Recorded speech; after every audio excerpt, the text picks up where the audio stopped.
Okay, well, the first thing I need to do then, for those of you at the back who can hear me, is apologise. It's a strange occasion, this, for me, and I want to begin by thanking Daniel for that introduction. As was mentioned yesterday, Larkin didn't do publicity because he didn't want to go around pretending to be himself. And right now, I completely empathise with that imposter syndrome, because the book to which Daniel and one or two others have kindly referred came out over 30 years ago. So I particularly want to thank Lynn and Daniel for quarrying me out of my hibernation, and it's a real pleasure to be amongst you today. I'm further reminded of Larkin's words about seaside frolics. Still going on, all of it still going on. And it's lovely that it's still going on. 80 years after its first publication and after everything we've heard yesterday and today, I think we can agree that Philip Larkin's Jill remains a puzzle. Its central characters, John Kemp, Jill and Gillian, are curiously insubstantial. John Kemp as a protagonist is remarkably inert. Jill is unreal, and Gillian barely present. It begins in the confusion of social displacement and ends in the confusion of feverish dreams. Its plot is, to put it kindly, implausible. Lonely Oxford undergraduate, 19-year-old John Kemp constructs a fantasy sister-like figure, Jill, falls in love with what he takes to be her embodiment, Gillian, and having drunkenly kissed the 15-year-old schoolgirl, John is thrown by his outraged colleagues into a college fountain and catches bronchial pneumonia. The novel ends with his delirium. As I hope to show, the process of the novel's composition and what I shall suggest are its textual indeterminacies present us with multiple perplexities. Indeed, commentators have struggled to synthesize the novel with the rest of Larkin's apparently straightforward, plain-speaking works, though recently Stephen Cooper, who I know is here today, and James Underwood have made good cases for reading Jill as integral to Larkin's development as a poet. So what I want to suggest here is that the novel is Larkin-esque precisely because of its obliquities, indirectness, and enigmas. First and perhaps foremost is the question of what kind of novel it is. Larkin worked on it during 1943 and 1944, largely after finishing his degree at Oxford, and its wartime context is everywhere present, from its descriptions of daily austerities and blitzed hometown. It is too a novel of class distinction. John Kemp's origins lie partly in the comic caricature of the Yorkshire scholar, earlier created as a running gag by Larkin and his roommate Norman Isles. And the novel describes John's struggle to come to terms with a social milieu very different from his own background.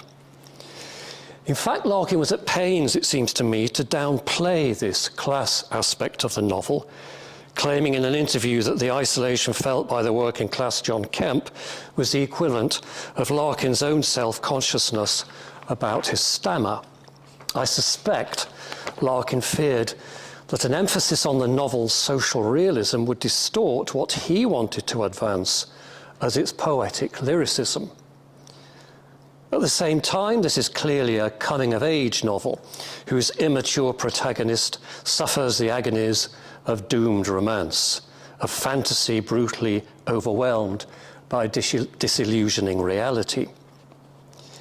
But I think the most provocative and puzzling description of the novel comes, as James Booth has suggested, in a letter from Larkin to his friend James Sutton, written as early as December 1940, when Larkin asserts, quote, a novel should be a diffused poem, unquote.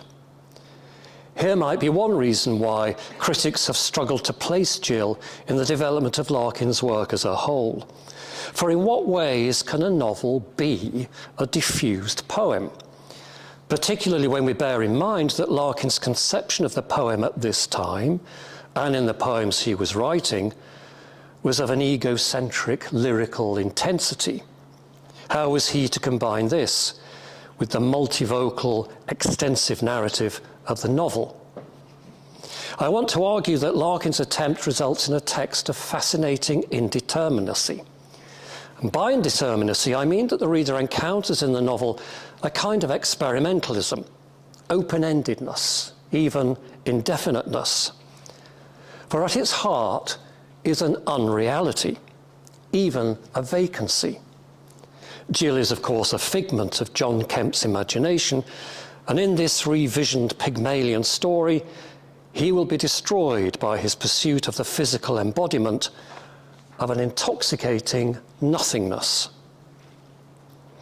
It's of a piece with this puzzling novel that Larkin's representations of its composition should be, if not contradictory, then at least rather opaque.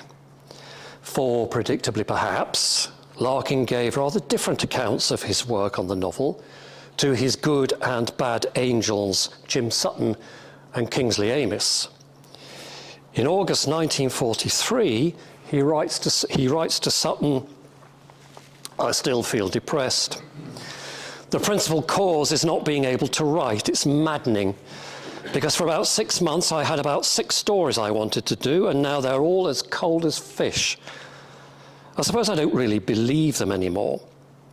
And yet I do believe one of them, rationally at any rate. It could lengthen into a novel if I could ever do it.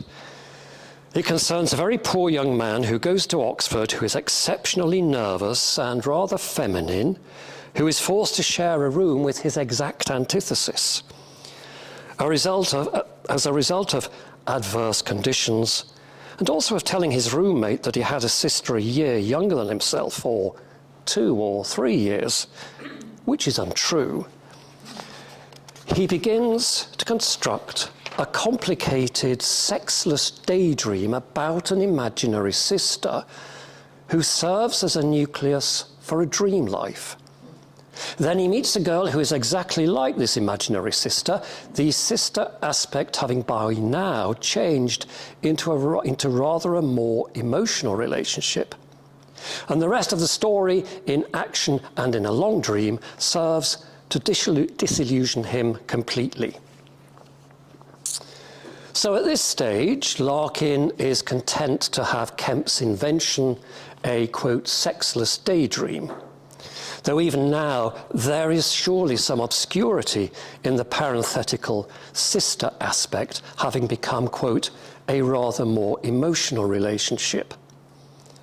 In February 1944, Larkin concedes to Sutton that, quote, I cannot help feeling the matter is a bit immature and cradle 15 to 21-ish, but is excited by Bruce Montgomery's promise to pass over a typescript of Jill to Charles Williams of the Oxford University Press, who might forward it with his approval to Faber. Larkin writes, quote, but this is such a tenuous and dizzy chain of impossibilities that I don't place much faith in it. His pessimism will turn out to be justified, and in April 1945, having been invited by the Fortune Press to submit material additional to the North Ship poems, Larkin, as he tells Sutton, unburdens himself of Jill. On Easter Sunday, in a mad mood, I parcelled up Jill and sent it to the Fortune Press, who now write and say they will do it when they can. As you've heard, to Larkin's fury, it took a further 18 months for the novel to appear in October 1946. By September 1945, Larkin is able to offer Sutton this tentative judgment. There is much that haunts me as being a shade false, but I took great trouble over it, and it has an odd kind of passionate sincerity. The great trouble was to make a story about undergraduates, another bloody Oxford novel, take on an air of permanent importance. In effect, Larkin is still grappling with the nature of his novel as trying to combine social realism with the poetic subjectivities of his much-admired Virginia Woolf and Catherine Mansfield, in other words, his diffused poem. Not surprisingly, Larkin offers to Kingsley Amis accounts of the novel rather different from the passionate sincerity he urges on Sutton.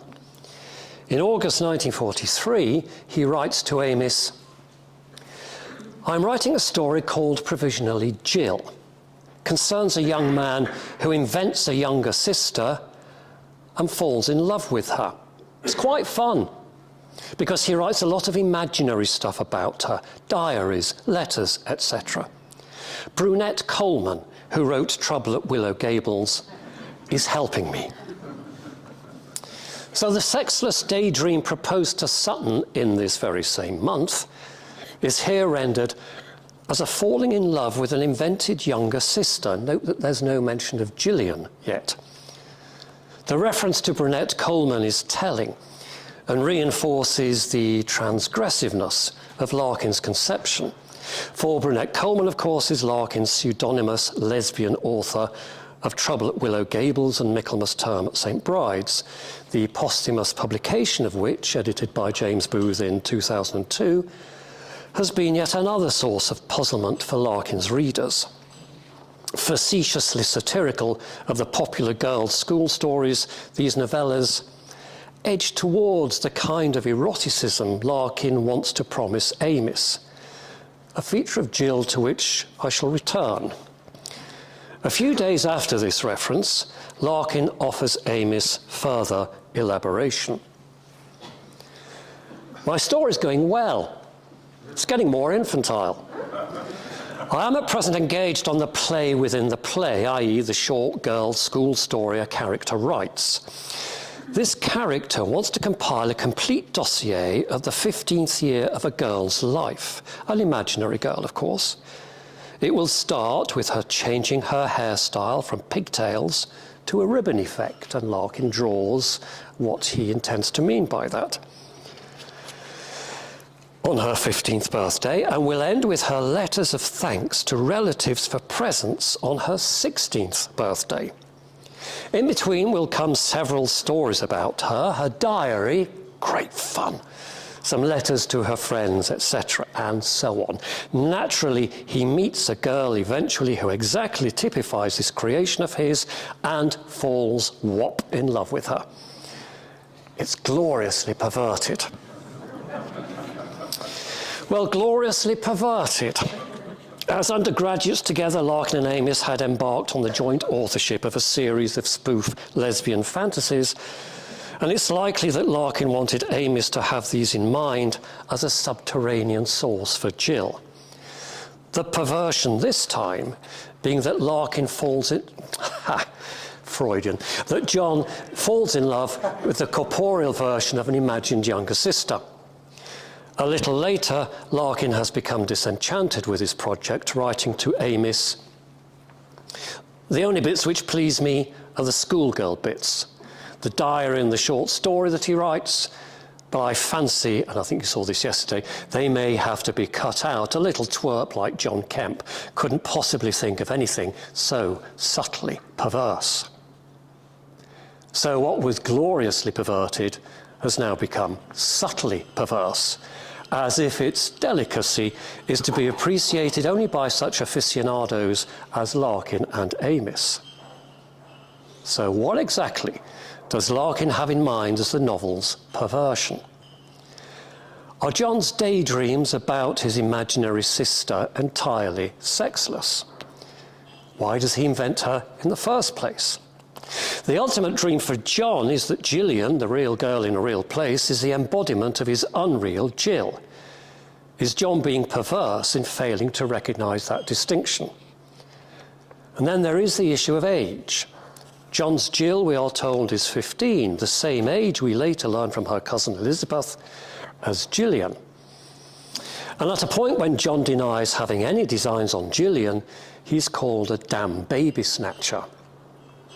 It's worth recalling Larkin's reference to his brunette stories, from which it's possible to see his Jill emerging quite directly with her schooled girl territory, but now shorn of the lesbian lineaments of Trouble at Willow Gables and other of Coleman's texts. Another kind of perversity might be structural, with John's letters to Jill, her letters to him, his construction of her diary and narrative acting as a play within a play mechanism, a refraction from the realist linear novel. So I want now to turn to an exploration of the novel itself to justify my claim for its indeterminacy. One example of which, I've argued, is Larkin's conception of the kind of novel he was writing. In a novel about incorporealities, Larkin deliberately creates John Kemp as the most insubstantial protagonist possible. His whole appearance is a negative. It, quote, lacked luxuriance. He's undersized, unusually young for Oxford, having been compelled by his tutor to take his scholarship a year early because of the oncoming war, with a pale face, soft pale hair brushed childishly, his face thin and perhaps strained, his mouth ready to become taut. His only attribute is his silky hair, as soft as seeding thistle, to give him an air of beauty. Everything suggests incipience rather than presence. Even as he approaches Oxford on the train, the text deals in blankness. Because of the war, all the nameplates have been removed from Oxford Station. And when John is introduced to the Christopher Warner public school set, he becomes, quote, acutely conscious of being referred to in the third person, unquote. It's as if John is incapable of occupying a first or second person pronoun. Before turning to John's creation of Jill, it's worth considering the role of his teacher, Mr. Crouch. John's insecurity is partly a product of his having been manufactured by his schoolmaster, himself an expert in the educational gymnastics of the examination hall. In effect, as John's tutor, Crouch authors a protégé somewhat in his own image. Crouch pounces on John, and with rather obvious symbolism, the novel anticipates John's powerlessness. Picking up the empty eggshell that his spoon had scoured clean, Crouch gazed at it solemnly. What should he do? Should he indulge his fancy? He sat grinning, increasing the pressure of his thumb and forefinger until, with a sudden smash, the shell collapsed. Crouch represents a version of authorial power we shall see repeated in this Pygmalion novel. Quote, like a sculptor, he would mould passivity. As Crouch succeeds, the imagery grows increasingly militaristic. Quote, it was like manipulating a powerful but delicate machine, unquote. Pressed into taking his exam a year early, John felt, quote, too weary to struggle against the alliance. He pushed his hair back and bent his attention to the book again. Resistance was useless. As John's skills develop, Mr. Crouch felt strangely as if a mechanical man he had painfully constructed had suddenly come to life, and in this sudden luxury, an indifferent cruelty came to him. It interested him to see to what pitch the boy could drive himself. He didn't hold himself responsible in any way. I've highlighted Crouch's role because it anticipates the problematic nature of authorship in John's creation of Jill. And I'm indebted here to James Underwood's book on early Larkin for his identifying what he calls John's, quote, adventures in authorship, unquote. Though I shall want to challenge Underwood a little by proposing that in Crouch's authorship of John, there is a principle of irresponsibility and even of corruption. John is not Crouch. But in both cases, authorship entails the exercise of power. And in John's case, as I began to suggest in relation to Larkin's letters to Amos about Jill, there's an element of desire in his creation of Jill which will find fuller expression in his pursuit of Gillian. That emerging eroticism is evident, I argue, in John's encounters with Christopher Warner's mother and with Elizabeth Dowling. Christopher's girlfriend, of course. John has already been intrigued by a photograph of Mrs. Warner, whom John registers as, quote, dark and boldly attractive. James Underwood argues that John experiences no sexual interest in the older woman, so that Underwood can then propose that, quote, John's interest in women has little to do with lust and everything to do with their otherness.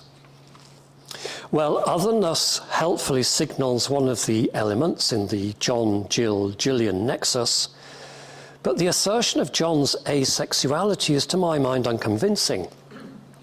His first sight of Mrs. Warner herself carries a highly charged eroticism. Quote, she looked far too young to be Mrs. Warner. The light swing with which she carried a small green case expressed the mobility and youth of her being. End quote. Even more intensely when her, quote, luxuriant glance, unquote, reduces John to silence and she finishes his sentences for him, John feels himself understood for the first time in the novel. His heart expanded towards her now that the most awful part of the encounter was over, the first meeting. I think they're having tea. And now he perceived she was one of those rare people who could construct his meaning from the few truncated phrases and gestures his nervousness permitted him to utter. So convinced that Mrs. Warner can read him, John excitedly imagines how he might be constructed. Quote, he wanted the passers-by to think that he was her son, unquote.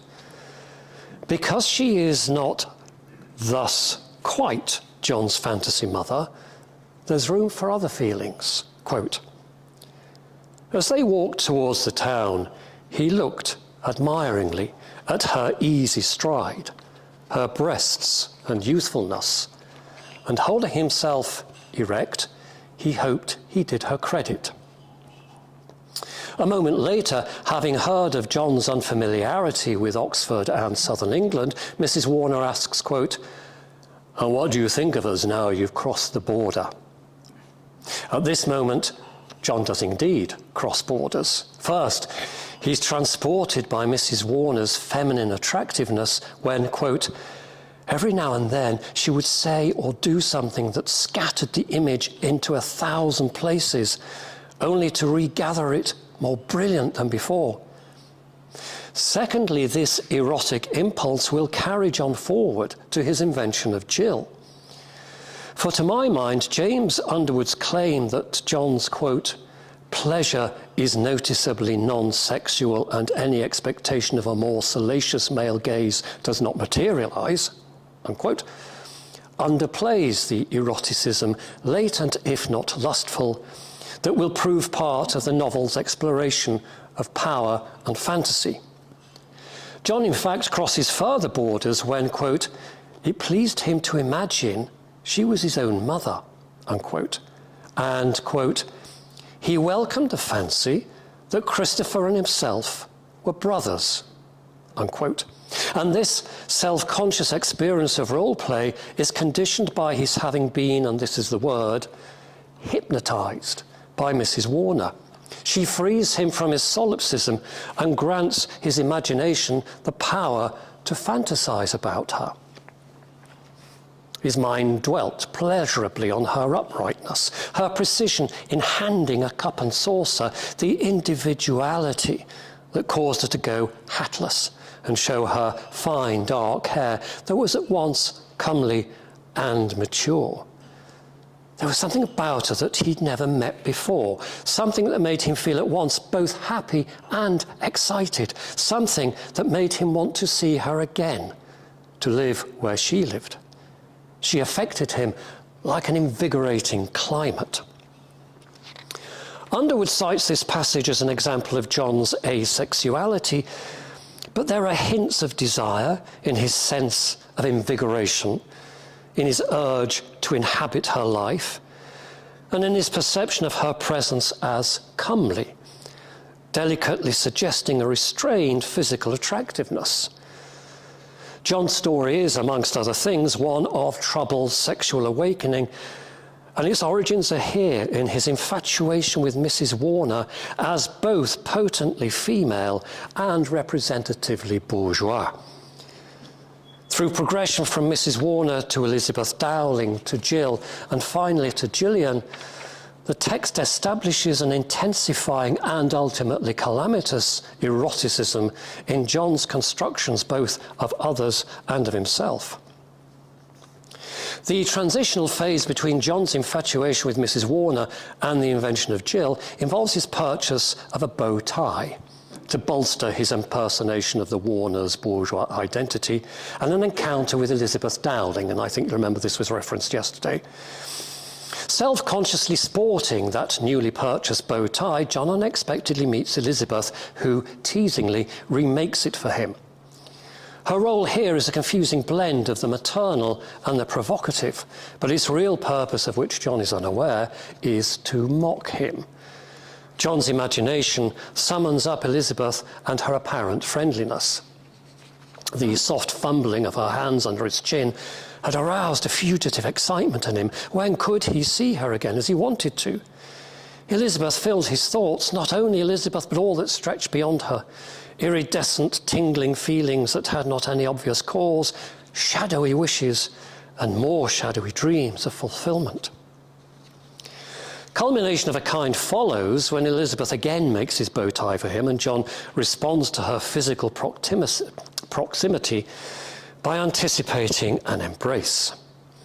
But this, quote, flaring theoretical lust, quote, collapses when he saw in a second that she expected him to do this, that she was waiting for it.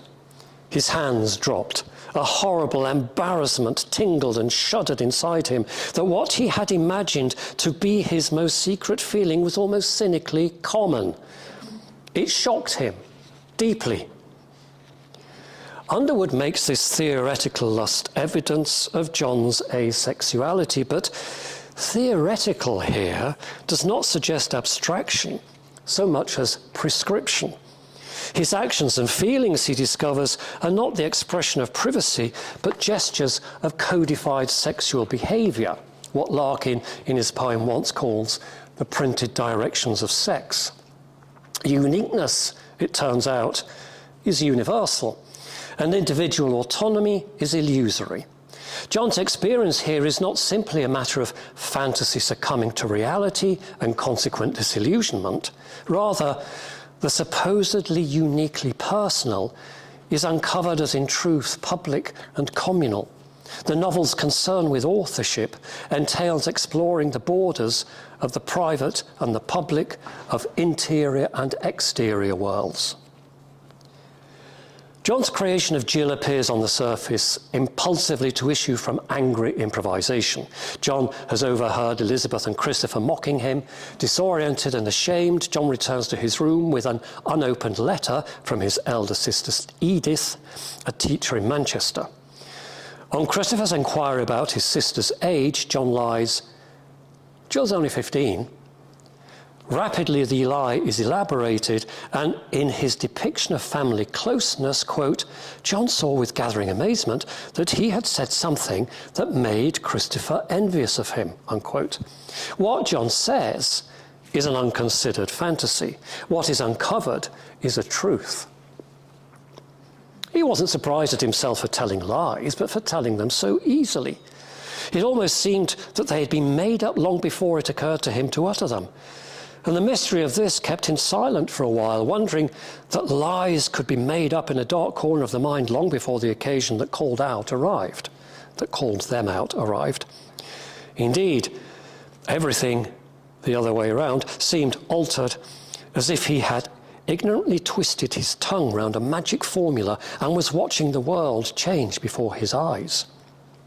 For Larkin, fantasy here expresses a lie made up in a dark corner of the mind long before utterance. The fantasy reveals a precondition of desire, and from the start, Jill is associated in John's imagination with anticipatory pleasure. Hearing a piano, John, quote, felt himself spun out very fine along the slender line of notes, unquote, and imagines that it is being played by Jill. And after announcing Jill, John was, quote, filled with tentative little lyrical thoughts, like the mutterings of the orchestra before the overture to an opera, end quote. The association of music with Jill is amplified. Jill came into his mind, as now she would, though he didn't know this yet, whenever his emotions were stirred gently. The sound of the piano came out of a large downstairs room where the windows were open, and as he walked towards them, feeling the air to be palpable as if walking on the bed of a transparent sea, he could see her sitting at the piano dressed in white. She bent her head slightly to see the music, and her shoulders moved as she played. Her fair hair was controlled with a ribbon. Her arms, her whole body were so slender that the bone showed through softly. For a time, he would be content to watch and listen, but after a while, she would draw the curtains, and he would go into the house.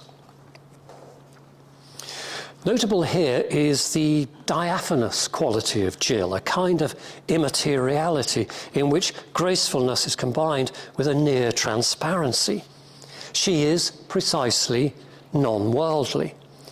And it is her non-worldliness that John finds so intoxicatingly desirable. For he is increasingly compelled to take fuller possession of her, to try to assimilate his ethereal vision into his own existence. So he now authors Jill by writing her first letter to him from her school, Willow Gables. In then writing his own letters to Jill, John can author a glamorized version of his own Oxford life. As readers, we are presented with a fictional correspondence itself containing further fictions. And further complex structures of authorship are made manifest in a key moment largely ignored by critics. John chooses his, let's say, sister's surname not as his own, but as Bradley. John tells himself that he didn't, quote, want to connect her with himself in that way. Bradley was a nice name. It was English. It was like saddle leather and stables. Well, John might be upgrading his social origins, but the text offers no further explanation for his strange displacement of Jill's sisterly identity, except perhaps to blur Jill's identity as his sister. So, as before with Mrs. Warner, to leave open the possibility of other feelings. At the novel's central moment, here is a major textual puzzle. And at this moment of triumphant creation, when he posts his first letter to Jill, John is, quote, filled with exultation at the idea of thus speaking with nothingness. Here is the joy of authorial irresponsibility. Alluringly, nothing makes no demands and will not reply autonomously. What follows as John posts a letter to Jill is the triumph of authorship.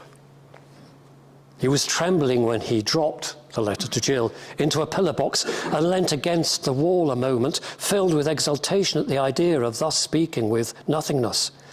He envisaged the envelope wandering around England, collecting pencil scribbles of suggestions on the front and back, until perhaps a year or more hence it came to rest in some dusty corner of a dead letter office. How many years would it stay there? Till he perhaps had changed out of all knowing. He must write again, write dozens of them. Dozens of letters to Miss Jill Bradley must wander through the postal service.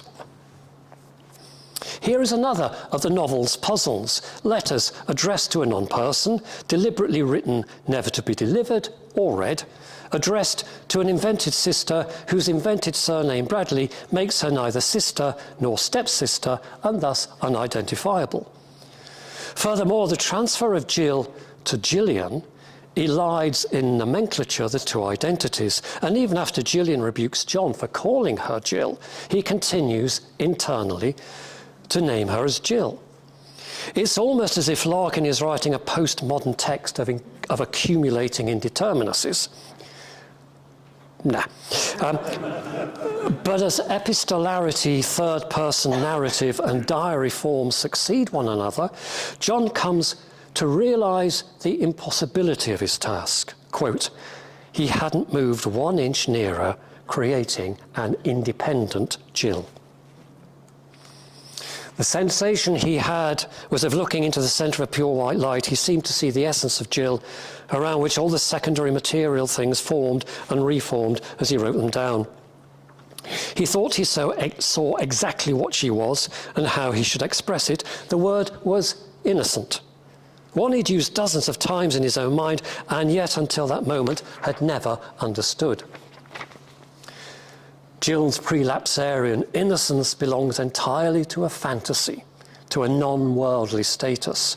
Larkin describes John's excited conception of her as, quote, a hallucination of innocence, darkly implying that it is not an innocence that can be found in our world of materiality, because even in imagining Jill, John has appropriated her to a male condition of desire whose nature incorporates an erotic charge, as John will painfully discover, for shortly after this revelation, quote, he saw Jill. Jill becomes Gillian, identified by John as a girl of 15 or 16 years. Later Elizabeth declares her to be 15. And his quest to find her in Oxford becomes his existential purpose. One intensified after a conversation with Warner about Warner's casual predation on Elizabeth Dowling. Shocked by the candour of Warner's sexual desire, John is forced to confront his own. When earlier he found Warner's contraceptives, quote, he felt as alarmed as if he'd found a loaded revolver. The masculine world is represented as one of self-assertion and satisfaction of desire. John's quest is to protect what he constructs as Gillian's feminine innocence. Quote, never must she be allowed to go outside her own life, and then through her he might enter this life, this other innocent life she led, unquote. This protectiveness, of course, in truth, entails the same coercion as Warner wishes to exercise over Elizabeth. John is not as asexual as Underwood asserts. As part of the novel's exploration of authority, authorship, and power, John becomes aware of and ultimately shamed by his own sexual nature. He must operate in a real world of consequences, and his determination to claim possession of Gillian is portrayed in terms of drunken phantasmagoria when he kisses her. The author turns him into a monster. The novel tussles with authorship and its limits, its contiguity with responsibility, and with the cost of fantasy and solipsistic isolation. John's kissing Gillian is followed by necessary punishment when he is physically assaulted. Delirious with fever, John tries to interpret his own dreams, confused as to whether Gillian had accepted him or not. He concludes that fulfillment and unfulfillment merge inseparably, and the novel ends in the unresolved hesitations of John's delirious questions. So far, then, my account of the novel seems to have stressed it as a story of failure, of implacable forces defeating desires that are themselves shameful. All the male characters around John are motivated by cynical opportunism, Crouch's casual manipulativeness, Whitbread's chilling self-advancement, and of course Warner's staggering selfishness. The women, too, are trapped in prescribed roles. Mrs. Warner is the fading beauty former actress. Gillian is a powerless victim, and Elizabeth has to settle for her role as John's mistress in the hope of getting a ring on her finger. John's only freedom lies in what he imagines. Authoring Jill, John exerts an internal power denied him in the external world. His exultation on posting his first letter to Jill is based on her material unreality, for the envelope will wander without destination, and in speaking with nothingness, John has ultimate control of Jill. She cannot reply for herself. Before too long, John wearies of his fantasy because he cannot grant Jill the paradox he most desires. A Jill whom he wants to control, but to whom he also wants to grant autonomy. Jill, by contrast, has real autonomy and thus lies beyond his control and, as it happens, beyond society's permission. And yet there are moments in the novel when the real world offers comfort, even something close to sublimity. Take, for example, John's feelings as he walks towards his college after tea with Mrs. Warner. The wind blew, and a whole wall of ivy danced in the sun, the leaves blowing back to show their white undersides. So in him 1,000 restlessnesses yearned and shook. At the sight of the blue and white sky, the flashing windscreens of cars, the square new brick air raid shelters daubed with white paint, a vigour filled him almost equal to his desire. What is striking here is Larkin's conjuring up of elemental presences, the wind, the leaves, the sun, to make correspondence between John's inner state and the external world around him. Before long, John will be embarked on a literal correspondence with an invented collaborator to try to control his world. And here, just for a moment, is a communion not between people, but between internal and external worlds, when ordinariness suddenly has significance. And those flashing car windscreens, the coincidence of sun, glass, and viewer, will recur in the poem The Whitsun Weddings with much the same import, of the ordinary made significant. Something of the same occurs later in the novel when John is shopping in an Oxford marketplace. At this time of day, there were lines of women queuing for meat, dressed in dull clothes and carrying baskets. They straddled round as they stood, talking patiently, exchanging traditional, unquestioned comments on things that affected their daily lives. As he slipped past them, he heard them saying things their parents must have said, things that women like them said in every country. And looking at their fat or withered faces, their hair tucked into old hats, and the warm purses in their hands, they seemed to him the oldest thing in the city he had seen. In his book, Philip Larkin, Subversive Writer, Stephen Cooper shrewdly notes that the human dignity celebrated here, and empathy with communal continuities, can be seen in John's, quote, newfound pride in his social roots, unquote. Faces fat or withered, far from expressing contempt, are metonymically suggestive of the agelessness of these women, of their universality, and of what something hidden from them chose. The novel's unglamorous poetry lies in making such connections, however fleeting and indirect, between the individual and community, between the present moment and its immeasurable past, between the merely contingent and its significance. This is the kind of diffusion sought by Larkin as the poetry of the novel. Even the most unemphatic moments have the potential to speak. Rows of lamps spread pools of light along the platform. Here and there were milk churns and a pile of parcels. From the end of the train came a banging as porters threw luggage in and out of the van.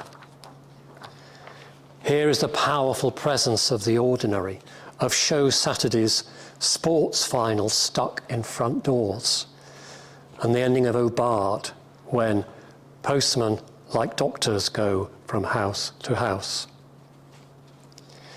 Jill remains a difficult novel to grasp as a whole because in so many ways it deals in insubstantialities and the phantasmal. John is ultimately defeated because what he most desires is Jill's innocence, her status somewhere beyond nature, which he, by definition, cannot possess. Further, her innocence is itself an object of male desire and thus is contaminated by it, and so a hallucination. These central issues of Jill, male sexual desire, the nature of fantasy, the responsibilities of authorship, are of course rehearsed many times in Larkin's poems. For example, in The Large Cool Store, Larkin returns to the conception of male desire as commodified in the supermarket's modes for night display, with its mass-produced bri-nylon baby dolls and shorties, flouncing in clusters, showing how separate and unearthly love is, or women are, or what they do, or in our young unreal wishes seem to be synthetic, new and natureless in ecstasies.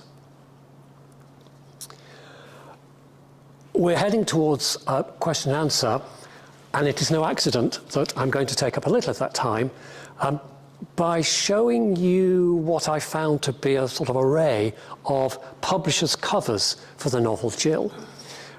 Because in dealing with something indeterminate and immaterial, it seems to me publishers are presented with a bit of a problem. No problem for the Fortune Press in Jill, in 1940-something. And by the way, if you wanted to, you could, of course, see the list of books from the Fortune Press, which do indeed include, oh, well, never mind. That's the title page. And this curious little epitaph, that I think is still printed in editions of Jill. The main location of the story in time and place, the Michaelmas term at Oxford University 1940, is more or less real. More or less real. To James Sutton, opening page. There, as I see it on the desk, the 1964 Faber reissue of Jill, pink for a girl. Nah, obviously not pink. That is the first American hardback edition, New York, 1964. This is interesting. Is it Jill or Gillian? Opening door, the future, ghostly. Well, it's another American edition. How closely does this resemble the physical description of John Kemp in the text? But of course, as long as there are a few spires in the background, then it must be Oxford and it must be saleable. This you've seen before. It's a curious one, isn't it? It's something uncanny, ghostly, even rather threatening. That's 1984, as it were. Yes, I think one that gets around quite a lot now. Well, it's just a kind of a composite of Oxford cliches, isn't it? The flowing scarf, of course. This one I see around quite a lot. I don't know who she is. Is this bookish confinement? Is she waiting to be rescued? Is she at home or in a college? Is she too mature to be either Gillian or Jill? By contrast, this next one is from a large text edition, large print books. Commodified Jill, Gillian? Let's assume that readers who bought it for its cover were doomed to disappointment. A fairly blank Faber reissue, though that does come from a series of the Faber Library, a collection of 60 books taken from each of the decades between 30 and 1989. Film star? Very evocative. This you saw yesterday, and again, the Oxford cliches. It is indeed a book about innocence, but not necessarily itself very innocent. Foreign editions of Jill. This is Spanish. I haven't got a year for it. Is that Warner ducking out of the... or is it John Kemp ducking out of the corner with his fancy bow tie? Rather sort of placeless setting. Another Spanish edition. Well, okay, it's British weather, but apart from... And this one's a real curiosity. Unreal wishes, aestheticized femininity. Is it Galatea, is that right, who's involved in the Pygmalion myth? Is she named Galatea? The next is my favourite. Brilliant.